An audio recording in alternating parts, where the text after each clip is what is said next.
Dans cette session spéciale, nous allons répondre aux questions que nos étudiants de la pastorale clinique de Kinshasa, notre université à Kinshasa, du Triune Bible University et Global Scholar University Network de Kinshasa, ont bien voulu soulever pendant leur cours de pastorale clinique ou d'aumônerie, c'est ça.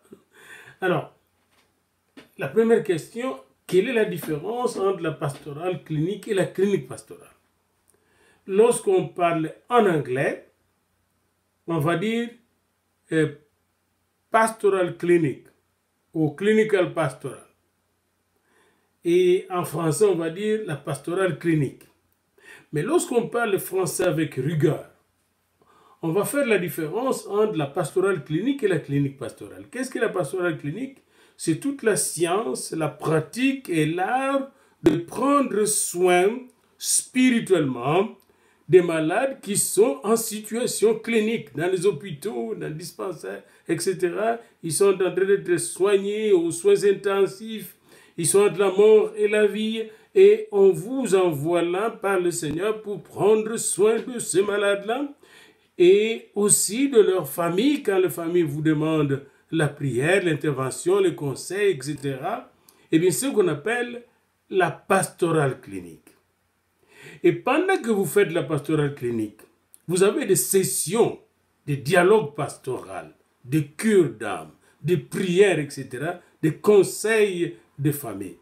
Ce sont ces sessions-là que nous appelons des cliniques pastorales, des sessions de traitement, des cliniques pastorales, des consultations pastorales. Alors, la pastorale clinique, c'est la science, c'est l'art, c'est la pratique des soins pastoraux en milieu clinique auprès des malades et de familles de malades.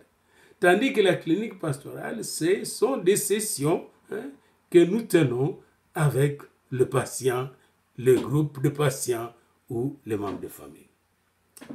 Y a-t-il un rapport entre la psychologie et les prédictions des hommes qui finissent par s'accomplir auprès de ceux qui les acceptent? Eh bien, non.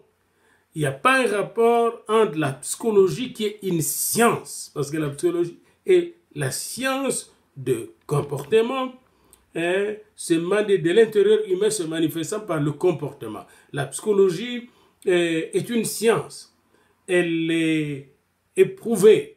Elle a un objet précis, n'est-ce pas? La psychologie étudie tout ce qui se passe à l'intérieur de l'homme, comment l'homme est affecté, ses émotions, ses affects, sa cognition, sa manière de connaître, sa sensation, sa manière de sentir, ses relations avec l'autre, son comportement, etc.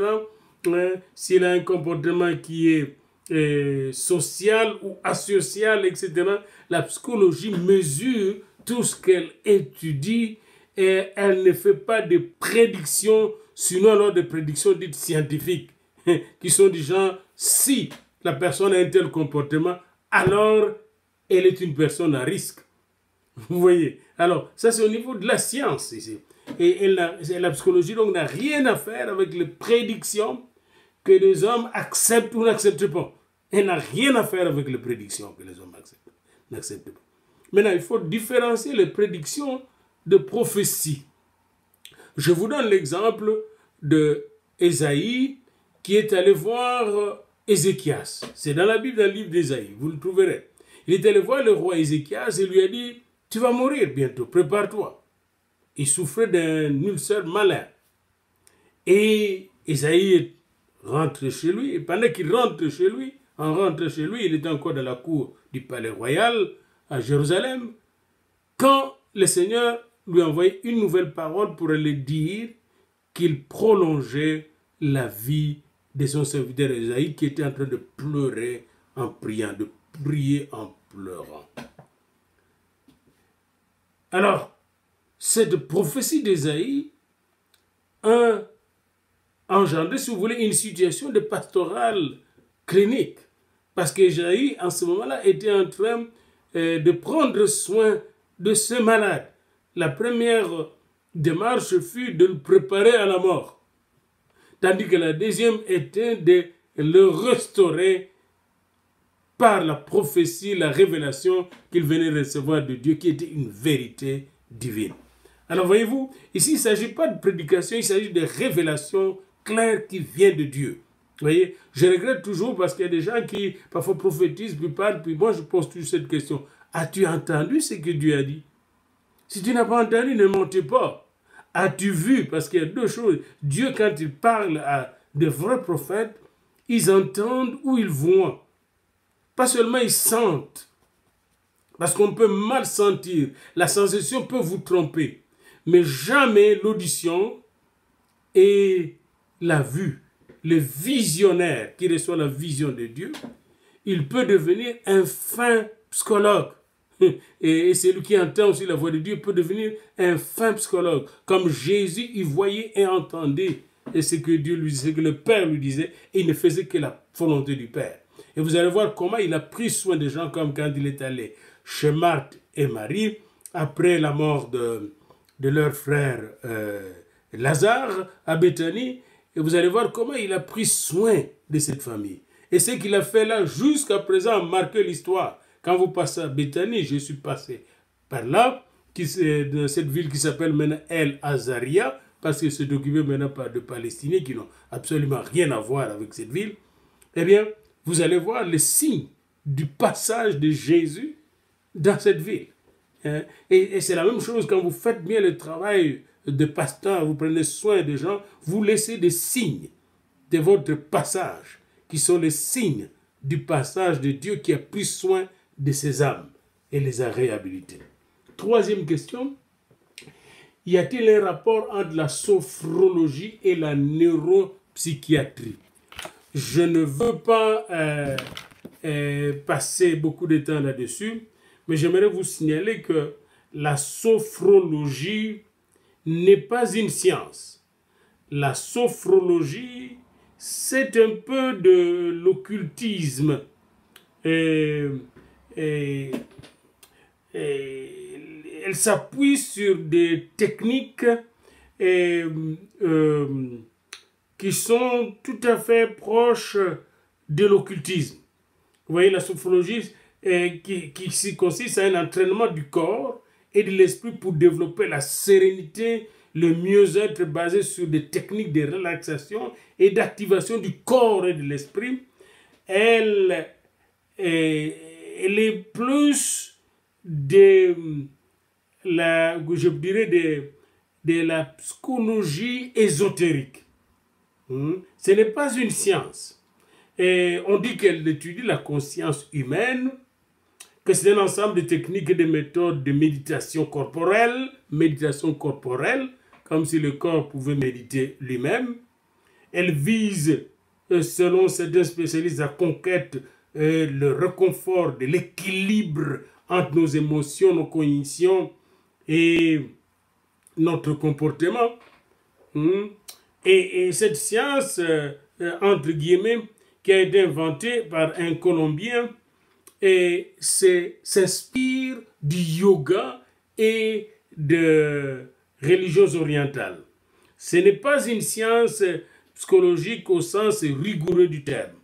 C'est plutôt une science qui s'inspire de l'hypnose et des disciplines orientales telles que le yoga et le zen. Et cette sophrologie-là est une méthode de relaxation, surtout pour ceux qui sont athées, qui ne croient plus ici dans notre société occidentale. Ils se lancent à cela parce que quand ils sont malades, ils cherchent ou stressés, ils cherchent comment relaxer.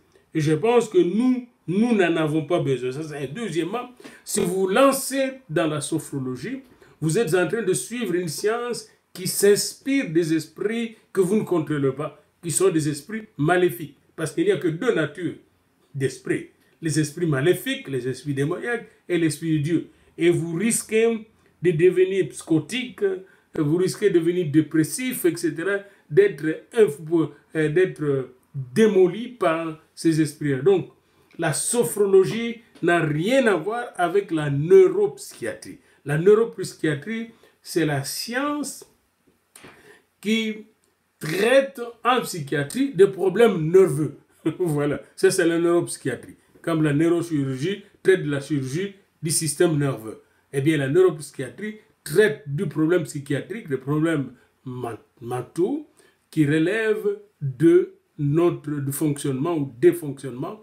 Quand notre cerveau, notre système neurologique défonctionne, vous savez que nous avons beaucoup de cellules nerveuses et tout ce que nous faisons ici pendant que je vous parle est structuré, commandé par mon système nerveux. Nous sommes toute une machine complexe que Dieu a créée. Et bien, quand nous avons des problèmes nerveux, c'est comme le problème d'Alzheimer, le problème de perte de mémoire, c'est la neuropsychiatrie qui s'en occupe. Et elle n'a rien à faire avec la sophrologie, qui est plutôt une discipline mi-occulte, pseudo-scientifique si vous voulez, mi-occulte, qui cherche plutôt à traiter tous les problèmes de stress, etc., de relaxation des malades, etc., sur base du yoga et des religions orientales. Quatrième question, tout pasteur est auteur. Est-ce que les pasteurs sont autorisés à faire le secourisme? Bien sûr, le pasteur peut apprendre des notions de secourisme. Mais si vous êtes un aumônier des hôpitaux, vous ne pouvez faire du secourisme sur un patient que si vous avez reçu la formation qu'il faut par l'institution médicale et si vous êtes autorisé à le faire dans cette institution, parce que là, dans l'hôpital, il y a des infirmiers, il y a des assistants médicaux, il y a des médecins qui font ce travail. Vous n'allez pas à l'hôpital pour faire du secourisme. Vous y allez pour faire le counseling, l'accompagnement pastoral, spirituel de malades.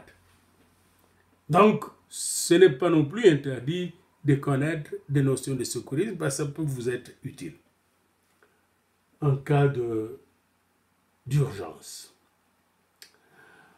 Cinquième question maintenant. Je ne comprends pas le sens de cette question. Voilà, pour ceux qui ont la vocation de faire l'exégétique. L'exégétique, c'est quoi l'exégétique? L'exégèse peut-être. Hein? L'exégétique, je ne comprends pas. L'exégèse, l'interprétation des Écritures saintes ou de la Bible. Ne peut-on pas respecter différentes branches de la théologie afin de pouvoir sortir aussi avec une spécialité en pastorale clinique? Je ne comprends pas la question. La pastorale clinique fait partie de la formation qu'on donne. Vous savez, quand vous avez la discipline qu'on appelle la théologie, comprend plusieurs branches. Vous avez d'abord, numéro 1, moi je considère la théologie biblique. Tout ce qui est théologie de l'Ancien Testament, on étudie la Bible livre par livre, la Torah, les Nevim, les Ketuvim, c'est-à-dire le Pentateuque d'abord, les Nevim, les livres prophétiques, les Ketuvim, les écrits pour parler en bon juif. Donc, si vous êtes chrétien, évidemment, vous allez étudier l'Ancien Testament. L'Ancien Testament qui est constitué de la loi de Moïse, les 5 livres, des livres historiques, des livres prophétiques, prophètes mineurs et prophètes majeurs, des livres poétiques et des livres historiques, où on trouve d'ailleurs beaucoup de faits historiques. Et vous avez le Nouveau Testament avec les synoptiques, Matthieu, Marc et Luc, l'évangile de Jean, et après les actes, les épîtres pastorales, les épîtres générales et les livres de l'Apocalypse. Voilà. Donc, cette science biblique est importante et j'inclus dans la science biblique l'étude des langues. Ceux qui connaissent bien les langues, l'araméen, l'hébreu, le grec, le latin, et sont très utiles dans la compréhension de la parole de Dieu qui a été écrite dans ces langues-là. J'étais juste en train d'étudier dans le livre du prophète Daniel. Vous savez que ce livre du prophète Daniel était écrit en 2 langues. Hein? Daniel 1 à 2 jusqu'au verset 4 était écrit en hébreu. Daniel 2, 5 jusqu'à 7, 28 en araméen. Et Daniel 8, 12, des chapitres 8 jusqu'à 12 en hébreu. Voilà. Et lorsque vous arrivez, par exemple, dans Daniel 2 au verset 20, vous trouverez le nom de Dieu que Daniel utilise là. Ce nom de Dieu qu'il utilise, eh bien, c'est un nom araméen. C'est un nom araméen. Elah, comme Elohim, Elah. Et en araméen, Elah, E-L-A-H, veut dire le Dieu impressionnant, le Dieu qui impressionne, qui fait des choses qui impressionnent. Vous voyez, hein? Et alors, ceux qui connaissent cette langue, lorsqu'ils rencontrent ce nom de Dieu dans ces livres-là, ils vont comprendre pourquoi des choses que Dieu a faites dans la vie de Daniel étaient impressionnantes. Vous voyez, d'autres gens vont lire ces livres et vont penser que Daniel parle de mythes. Alors qu'en réalité, Daniel parle de choses sérieuses qu'un Dieu impressionnant fait. Vous voyez, alors c'est important de connaître les langues bibliques pour comprendre aussi la parole de Dieu. Je remercie le Seigneur pour les quelques notions que j'ai de ces langues. Mais j'aurais préféré encore aller plus loin dans la compréhension de ces langues pour avoir une bonne exégèse, une bonne compréhension des Écritures pour ma propre édification et l'édification du corps du Christ et l'enseignement et l'évangélisation dans le monde. Alors donc, donc vous avez la théologie biblique, vous avez la théologie systématique qui étudie les différentes doctrines de la parole de Dieu et la théologie dogmatique qui étudie les dogmes de la foi. Vous avez à côté de la théologie systématique et de la théologie biblique et la théologie dogmatique, la théologie historique qui doit étudier l'histoire même de la théologie, l'histoire de l'Église, etc. La théologie historique. Et enfin, vous avez la théologie pratique qui doit prendre toutes ces choses de la théologie biblique, de la théologie historique, de la théologie systématique, de la théologie dogmatique et les mettre en pratique sous forme de prédication, en homilétique, vous voyez, sous forme d'évangélisation, en sciences d'évangélisation, sous forme de la cure d'âme, etc., sous forme d'administration de l'Église, d'administration des sacrements, etc. Dans l'économie du salut, on ne peut pas, n'est-ce pas, se limiter à la théorie. La théologie pratique est très importante. Comment implanter une Église et comment faire grandir une Église. C'est toute une science de la croissance de l'Église. Ça fait partie de la théologie pratique. Eh bien, la pastorale clinique ou l'aumônerie, la science de l'aumônerie, fait partie de la théologie pratique. Elle inclut dans la théologie même. Parce que nous ne sommes pas là comme des théoriciens, nous sommes comme des médecins. Nous entrons à l'école médicale, nous apprenons des choses comme l'histologie, l'anatomie, etc. Et le corps humain, comment il fonctionne, et les différentes pathologies. Mais après, il faut aller pratiquer, il faut mettre en pratique. Et c'est à l'hôpital, à la clinique, qu'on va tester si vous êtes vraiment un médecin ou un bon infirmier. Eh bien, la même chose pour nous, le pasteur, c'est dans la paroisse, dans l'évangélisation, dans les plantations de l'Église. C'est quand nous gagnons les âmes et nous en prenons soin que nous attestons réellement que Dieu nous a appelés et nous a formés.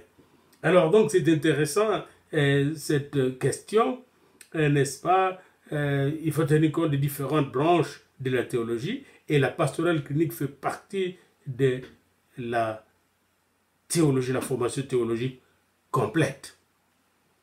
Je n'ai pas bien compris toute la question, mais ça, c'est ma réponse concernant la formation en pastorale clinique intégrée dans la formation du théologien, du pasteur, du prêtre, du prophète, etc. Parce que même les prophètes sont des cliniciens. Ils peuvent apprendre aussi à faire de la clinique pastorale ou de la pastorale clinique. Et sixième question, la psychologie est au centre des autres branches. Vous avez pourquoi la psychologie semble-t-elle être au centre des autres branches de la psychologie et de la psychologie. Bon, la psychologie est au centre de toutes les branches de la psychologie, psychologie clinique, psychologie de l'enfance, il y a la psychologie génétique qui étudie les enfants, la psychopédagogie, et la psychologie des adultes, la gérontologie, la psychologie des vieillards, etc.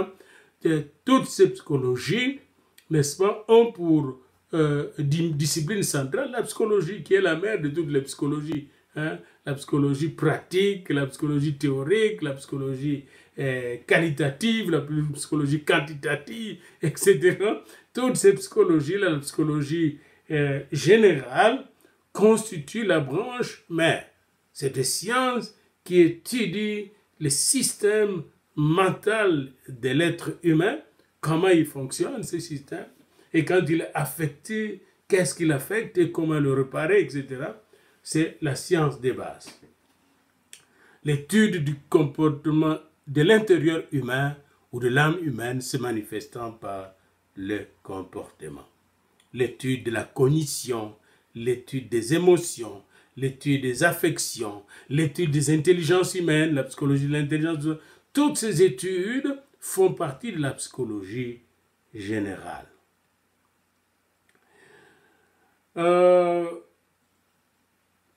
Vous parlez à la 7e question de l'objet, différents objets de la psychologie clinique. Bon, encore une fois, notre cours, c'est le cours de pastoral clinique. Mais la psychologie clinique s'occupe exclusivement de la santé mentale de l'être humain. Voilà, la santé mentale de l'être humain. Est-ce que cet être humain émotionne bien ses émotions? Comment il fonctionne au niveau émotionnel? Comment il fonctionne au niveau affectif? Comment il fonctionne au niveau cognitif? Sa cognition, son système cognitif, est-ce qu'il est logique ou illogique et irrationnel? Vous voyez, un malade mental ne fonctionne pas bien logiquement. Vous voyez, alors, comment il fonctionne socialement? Est-ce qu'il il s'intègre socialement? Cet enfant, est-ce qu'il s'intègre socialement? Comment il fonctionne à l'école? Il y a la psychologie scolaire qui étudie tous ces problèmes de l'intégration de l'enfant à l'école. Comment est son intelligence? On peut mesurer l'intelligence de l'enfant, etc. Toutes ces branches, n'est-ce pas, de la psychologie font partie de différentes spécialités. Et la psychologie clinique, elle, s'occupe surtout de la santé mentale, la santé de la cognition. Par exemple, quand un enfant ne fonctionne pas bien intellectuellement, eh bien, on va l'aider. Il y a des tests pour diagnostiquer cette maladie. C'est le psychologue clinicien, ce n'est pas le pasteur clinicien qu'il le faut. Le pasteur clinicien s'occupe de ceux qui sont malades, qui sont pris en charge. Il prie avec, il les écoute et les aide. Vous voyez, à faire face aux réalités. Il peut prier aussi pour leur guérison et leur délivrance. Et Dieu aidant, ces gens-là peuvent aussi être délivrés. Mais il faut que tout se fasse à la lumière des Écritures et sous l'inspiration du Saint-Esprit. Pas manipuler les gens, n'est-ce pas, avec nos émotions et nos sentiments et nos idéologies et nos croyances non fondées bibliquement. 8e question, est-ce qu'il faut établir une fiche de la personne que vous êtes en train de suivre, le malade? Mais bien sûr que oui. La fiche va vous permettre d'abord de bien suivre le malade et les cas que vous suivez, de bien prier pour ce malade, d'étudier ces cas minutieusement devant Dieu, de le partager avec d'autres collègues discrètement parce qu'il y a aussi la confidentialité. N'oubliez pas, nous allons parler de cela en éthique. Mais vous pouvez 2 ou 3 travailler dans une équipe, partager une situation donnée et étudier cette situation, prier pour cette situation et chercher des solutions pour aider, venir en aide à cette personne souffrante. 9e question. Qu'est-ce qu'il faut faire en cas d'échec du diagnostic? D'abord, le pasteur n'est pas là pour faire des diagnostics. Ça, c'est un. Celui qui va faire des diagnostics pour un malade, c'est le médecin. Ce n'est même pas l'infirmier. Hein? L'infirmier n'est pas autorisé à faire des diagnostics. C'est le médecin, le docteur, qui fait les diagnostics. Vous n'êtes pas là pour faire des diagnostics.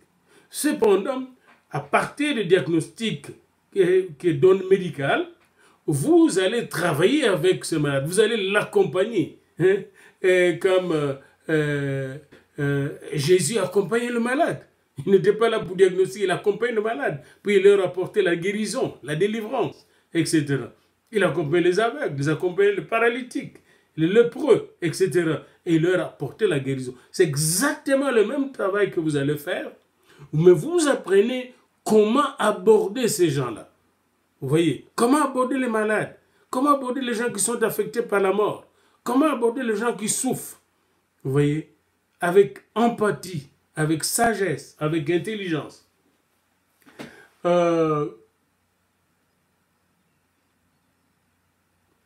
Comment le psychologue prend en charge un malade? Et c'est la même chose qu'un pasteur. Quand un malade vous arrive ou quand vous visitez un malade, la première chose, n'est-ce pas, c'est d'établir le contact avec le malade. Et quand vous avez fini d'établir le contact, vous écoutez le malade. L'écoute, c'est 80% du travail pastoral, comme du travail psychologique. Vous écoutez le malade. Et en écoutant attentivement, vous devez tenir compte de plusieurs dimensions de son discours. Est-ce qu'il a des problèmes émotionnels? Est-ce qu'il a des problèmes affectifs? Est-ce qu'il a des problèmes familiaux? Est-ce qu'il a des problèmes relationnels, professionnels, personnels, scolaires, des problèmes d'argent? Quels sont les problèmes qui l'affectent, qui le touchent, qui le tourmentent? De quelle maladie souffre-t-il? Comment cette maladie l'affecte-t-elle? Vous voyez, hein? Alors, toute cette écoute-là, et dans l'écoute, vous allez écouter même ce qu'il ne dit pas, le non-dit. Qu'est-ce qu'il cache? Qu'est-ce qu'il essaie de refouler? Etc. Et grâce à votre écoute, vous allez parvenir à comprendre la personne et à l'accompagner, et progressivement, vous allez établir d'abord une relation thérapeutique, ce que j'appelle la relation pastorale, en pastoral clinique. Vous voyez, vous allez établir la relation pastorale, une relation basée sur la confiance mutuelle. Une relation que l'Esprit Saint vient établir justement entre vous et la personne. Comme Jésus, quand il parlait à la femme samaritaine, il a établi une relation avec cette femme, ou avec la femme qu'on allait lapider, ou avec le lépreux, ou avec les malades. Jésus avait du tact et savait comment établir la relation. Et dès que la relation est établie maintenant, vous allez cheminer avec la personne pour voir quelles sont les méthodes qui conviennent, le verset qui conviennent pour traiter les problèmes qu'il vous expose. Mais il faut connaître d'abord la nature du problème. Et si c'est un problème émotif, si c'est un problème affectif, eh bien la solution serait affective. Si c'est un problème cognitif, au niveau des pensées, la solution serait au niveau des pensées qu'il faut corriger, réajuster, ajuster, etc. Car mes pensées ne sont pas vos pensées, mes voix ne sont pas vos voix. Peut-être que la personne est troublée par des pensées inutiles. La personne qui a peur de mourir, etc. Comment l'aider?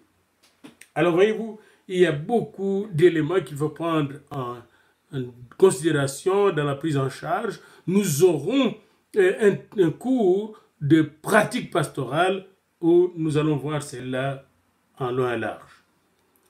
Alors, l'explication du tableau de la page 44 dans votre syllabus. Eh bien, dans cette page, vous voyez une croix, et cette croix divise la pratique pastorale clinique en 4 parties. Vous avez d'un côté le focus sur la théologie, le focus sur la Bible, et de l'autre côté, focus sur la psychologie. Il y a des gens qui ont dit auparavant la psychologie est séparée de la Bible, de la théologie. Ou vous êtes théologien, pasteur, ou vous êtes psychologue. Eh bien, ça a duré pendant longtemps, puis à un certain moment, les gens ont commencé à s'approcher, petit à petit. Il y a ce qu'on appelle, à gauche là, il y avait la faible intégration, puis l'intégration est devenue de plus en plus grande, et c'est là qu'on a monté les soins pastoraux. Et il y a toute une histoire de ces soins pastoraux que nous avons développés, que nous pouvons étudier ensemble. Je vous ai donné cette histoire dans votre syllabus. Et là, après, on a inventé les counseling chrétiens. Et dans le counseling chrétien, dans cette discipline, il y a 2 branches. Il y a ceux qui sont pour suivre les données de la psychologie. Il y a d'autres qui disent, pas question de suivre les données de la psychologie, seulement la Bible. Mais ils sont surpris de voir que le Dieu de la Bible est un grand psychologue. Le Dieu par exemple, qui approche Caïn dans Genèse 4. Il approche Caïn, il parle du péché, de sa colère, n'est-ce pas, de sa jalousie vis-à-vis de son frère, et il essaie de l'aider à gérer sa colère, à gérer son péché. Eh bien déjà, il est en train de nous monter là ce qu'on appelle un management, la gestion de la colère. Et je peux continuer jusqu'à Noé, quand il est devenu ivre. Noé, après avoir été traumatisé à la sortie, n'est-ce pas, du déluge, n'est-ce pas, de l'arche, après le déluge, Noé qui a vu des milliers de gens périr, il en est sorti ivre, et presque fou. Et là, il a eu le génie de planter des vignes. Et c'est le premier qui a inventé l'alcool. Puis un jour, il a pris l'alcool pour essayer de mousser sa conscience. Et là, vous savez les conséquences. Hein? Il est devenu dingue, nu, il ne se reconnaissait plus. Et le premier fils qu'il a découvert, Cam, fut maudit. Et par son père, la malédiction est encore entrée là où était la bénédiction. Et là, vous voyez le counseling familial. Et vous aurez beaucoup de cas comme ça. Abraham avec Sarah avait besoin de counseling familial. Donc vous voyez, nous ne pouvons pas séparer le psychisme que nous sommes de l'esprit. Parce que l'esprit de Dieu doit prendre soin de notre âme, de notre psyché, pour que nous soyons sains dans un corps sain. Nous avons besoin de soigner l'âme elle-même par l'esprit. Et les soins spirituels sont très importants au niveau psychologique et même physique. 13e question, chaque intervention clinique exige le choix d'un modèle d'intervention approprié. Il n'y a pas un modèle que j'appellerais universel pour tous les cas. Ça n'existe pas. Chaque cas va vous inspirer un modèle. Et là, vous voyez Jésus, la manière dont il a traité le problème de Judas, la manière dont il a traité le problème de Thomas qui doutait, et la manière dont il a traité le problème de Pierre qu'il avait renié. Hein? Sont des modèles d'approche tout à fait différents. C'est parce que nous sommes différents, c'est là que nous avons besoin de ce qu'on appelle la théorie de la complexité, des modèles de complexe, n'est-ce pas, de la complexité en psychologie biblique. Vous voyez, il y a cette théorie. Et je vais vous montrer que, puisque les situations humaines sont complexes, il faut être très subtil bibliquement pour utiliser les intuitions et les révélations et les outils du Saint-Esprit pour arriver à rencontrer les besoins humains. Nous verrons cela encore lorsque nous allons passer à la phase pratique. Mais chaque intervention humaine et pastorale ou chaque intervention même psychologique exige une méthode adaptée. Et nous verrons dans le cours que vous allez étudier de counseling professionnel, je donne plusieurs différentes méthodes. Et vous allez voir différentes méthodes, différentes situations, différentes méthodes, différentes. Et vous devrez avoir, comme pasteur, plusieurs méthodes dans votre poche. Et Dieu merci, nous trouvons toutes ces méthodes dans la parole de Dieu. Vous allez le voir. Alors, vous me demandez la définition de la psychologie clinique. Vous trouvez cela dans votre cours. C'est à vous de me donner cette définition, n'est-ce pas, de la psychologie clinique. Cette science qui consiste à soigner les problèmes mentaux de gens. Les problèmes mentaux, des problèmes affectifs, des problèmes cognitifs, des problèmes comportementaux, des problèmes relationnels, des problèmes d'intégration, des problèmes d'adaptation, des problèmes de vieillissement, et même tous les problèmes qu'on a, la réaction des gens vis-à-vis de la pauvreté, le comportement des gens dans une société anarchique, dans une société corrompue, etc., les abus verbaux, etc., de gens, comment traiter tous ces problèmes, eh bien, les psychologues cliniciens aident à rendre aux gens une bonne santé mentale. C'est une question de santé mentale, vous voyez. Tandis que le pasteur, lui, clinicien, il aide à donner aux gens un équilibre spirituel qui leur donne la capacité de devenir sel de la terre et lumière du monde. Hein? Des gens qui amènent la paix là où il y a le trouble, la joie là où il y a la tristesse, le calme là où il y a des querelles. Mais ces gens-là, ce sont des ambassadeurs de paix. Et alors là, on apprend comment être celui qui apporte la paix aux gens qui sont troublés par la maladie. Et ce qu'on appelle la pastorale clinique. Que Dieu vous bénisse.